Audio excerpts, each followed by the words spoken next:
What was your first reaction to seeing where you're heading? I was excited. I mean, there wasn't much time to build up suspense, being that we were in the second region announced or whatever it was. But it was kind of good to get out of the way, I guess, find out where we are. I think everyone's pretty excited about the opportunity to go to California. So I think guys were fired up. Like Josh was saying, how weird, different was this? Normally, you're a national seed, you know where you're going. What was last night like? I mean, were you nervous at all, or? I didn't think too much about it. I felt pretty confident with where we sat as far as being able to get in the tournament. But yeah, I mean, obviously I was been only here 1 year prior, so it's not like I knew, it's always this way any certain year, and this was like an odd year out. For me, it's just 1 of 2 years. So I felt confident the whole time. I really didn't. It's not like I didn't sleep well last night or anything like that. I felt pretty confident with where we stood. Given the struggles you guys had at times this year, does it make you maybe appreciate this a little bit more? Definitely. I think it adds that you can't take these things for granted, and just getting a bid at the NCAA tournament's a big deal in and of itself. But I also think, at least for me, it adds some confidence to to where we sit. I feel like we're battle tested, and coming out of the ACC like we did, I feel like I don't care where a team's coming from or what conference they played in. Coming out of the ACC as battle tested as we are, I feel pretty confident. At this point last year, you kind of faded a little bit, and I don't think you were as used as much going into the tournament. Now you're looking at it, you're probably going to be the starter there on Friday. How much different of a feeling is this for you, heading in individually, heading into this tournament compared to your freshman year? It's totally different. At the end of the year last year, Coach O'Connor and I talked about it, and he said, he was really happy it happened to me. Not for, he knew I wanted to help the team as much as I could last year, but he said, looking back on it, it'd be a huge learning experience for me. And at the time, I felt like it'd probably be true, but you obviously don't completely grasp it. And looking back on it, he was 100% right. I mean, I learned so much from what happened last year. Just when I pitched and when I didn't pitch, I learned just as much.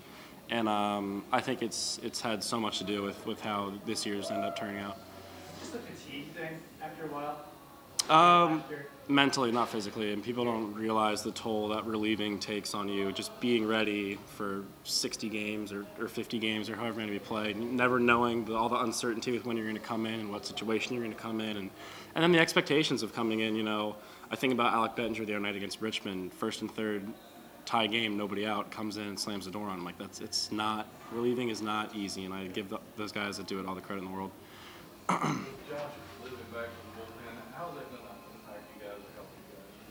I think it'll be a big boost for us. Honestly, Adam Hazley has stepped up. I think he's done a really good job in the starter's role for us, and I think he can definitely handle it. And I think Josh kind of adds a little bit more, a little bit more fire in the back end of our bullpen for us.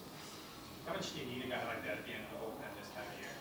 I think it's important. I think Alec Bettinger is more than capable of doing the job. But I think adding another option back there in Josh is really important for us, and it adds kind of another dimension to the team. What did you learn specifically just watching from afar the postseason run last year? Because you weren't so much in the bullpen rotation or anything like that. What did you watch? Just that, when situations get tough and you're pitching a big game and you're in a tough spot in the jam, that you don't have to do anything extra. If you just continue to go out there and do what you've done for 60, 70, 80 innings the whole year, it's going to turn out pretty well for you. You ever been to California? I've been there once. I pitched in Los Angeles my senior year in high school. So, and once as a very, very small child. So, don't even remember that. So, what was it in your senior year? I pitched in the area code games my senior year. Okay. So that was at Long Beach State. Okay. So there, yeah. No specific memories from there? I feel like 2 or 3 innings. I think it went all right. So that was not too much there. So it was a good time. What are these next couple of days like now? Just learning about these teams in your regional and studying up and that kind of stuff. Yeah, I mean, I don't really think we ever get too much of an opportunity to watch Pac-12 baseball or anything like that. So just from time difference and just it's not as on TV as much for us as locally or regionally. But it's exciting. These are new teams. I've heard of them, but I don't really know anything about them. I couldn't tell you the mascots for most of them or anything like that. So, it's exciting. I think there's also a lot of uncertainty with when we'll travel and stuff like that. But it kind of it's almost like a fresh start and adds some we're not playing North Carolina or Duke, the same teams. It's a new interesting start. Who knows if you're going to have them or not? But if Kirby is available, how much of a boost does that going to give you this weekend? Obviously, if you're getting a first team All ACC starter back, and and Nathan Kirby, it's a humongous boost. We'd love to have him back. We'll have to see, how he feels and how he progresses. But it's a humongous boost. It just it makes our pitching staff that much better. What has he been doing? When he's not pitching, around you guys, he's still kind of chatting you guys up and things like that. Yeah, he provides his his lighthearted, joking attitude. But he's been working really hard with his rehab, and he's been going about things the right way. But Nathan's a great kid to have around. So just having his the atmosphere he provides it keeps it fun.